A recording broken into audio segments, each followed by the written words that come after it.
When you hear the word ministry, what crosses your mind? Is it evangelism, feeding programs, community outreaches, or street preaching? As for me, hearing the word ministry always makes me think about grand evangelical works, like planting churches or reaching out to non-Christian communities in far-flung areas.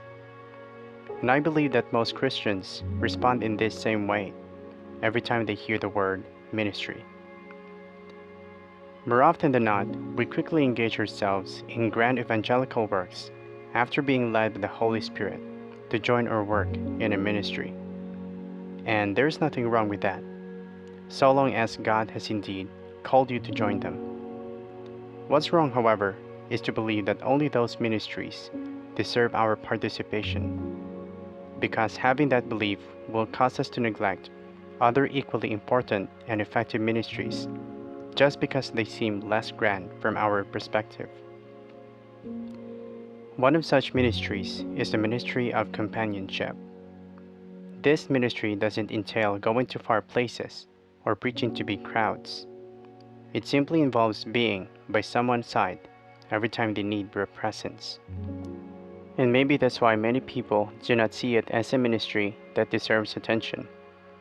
But did you know that the Ministry of Companionship can profoundly impact the lives of others and bring people to God? Last January 2020, I suffered greatly from bouts of depression. At that time, I felt extremely scared, hopeless, and even suicidal. And if my family didn't accompany me throughout that dark part of my life, I would have lost both my faith in God and my sanity. But since they never left my side, I survived. And I also realized that God is a loving Father who doesn't make His children go through something that is beyond their capacity.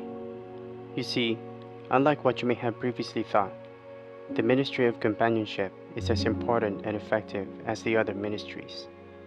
It can encourage people, it can strengthen their faith, and it can even bring them close to God.